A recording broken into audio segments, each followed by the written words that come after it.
TNA आपकी आवाज़ में आपका स्वागत है। ईरान के सुप्रीम लीडर अयातुल्ला खामनेई ने हमास के प्रमुख से स्पष्ट कह दिया है कि नवंबर की शुरुआत में जब हमारी मुलाकात हुई थी उस समय आपने 7 अक्टूबर को इजराइल पर हमले को लेकर हमें कोई चेतावनी या जानकारी नहीं दी थी। ऐसे में हम आपकी इस युद्ध में किसी प्रकार से सहायता नहीं कर सकते हैं और इस युद्ध में शामिल नहीं हो सकते हैं।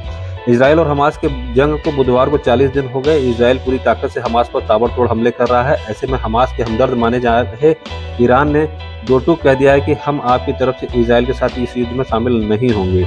ईरान के सुप्रीम लीडर अयातुल्ला खामनेई के वरिष्ठ अधिकारियों के मुताबिक खामनेई ने हमास के प्रमुख से स्पष्ट कह दिया कि नवंबर की शुरुआत में जब हमारी मुलाकात हुई थी उस समय आपने 7 अक्टूबर को इजराइल पर हमले को लेकर हमें कोई चेतावनी नहीं दी थी।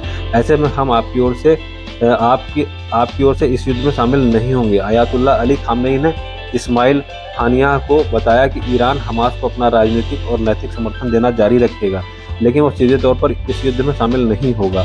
खामनेई और हमास चीफ हानिया की 5 नवंबर की मुलाकात चर्चा में रही।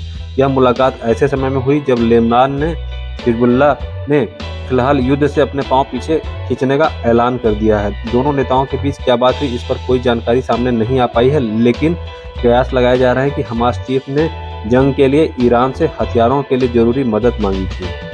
इजरायली सेना ने इधर IDF का कहना है कि उनकी 8वीं बख्तरबंद ब्रिगेड ने उत्तरी गाजा के हमास आउटपोस्ट और ट्रेनिंग कैंप पर हमला कर दिया है। इस दौरान हमास के दर्जनों हथियारों को जब्त कर लिया गया है और 30 लड़ाकों को ढेर कर दिया गया है। 7 अक्टूबर से यह जंग जारी है। 5000 से ज़्यादा रॉकेट उस समय दागे गए थे और इसके तुरंत बाद इजराइल के प्रधानमंत्री बेंजामिन नेतन्याहू ने हमास के खिलाफ जंग का ऐलान कर दिया था। इन 2 हफ्तों की जंग में गाजा पट्टी पूरी तरीके से तबाह हो गई है। इजराइल और हमास के जंग में मरने वाले फ़लस्तीनियों की संख्या 11,000 से ऊपर जा रही है।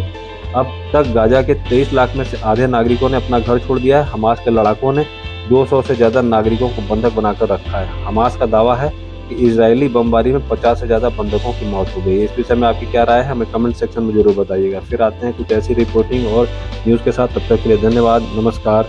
वंदे मातरम।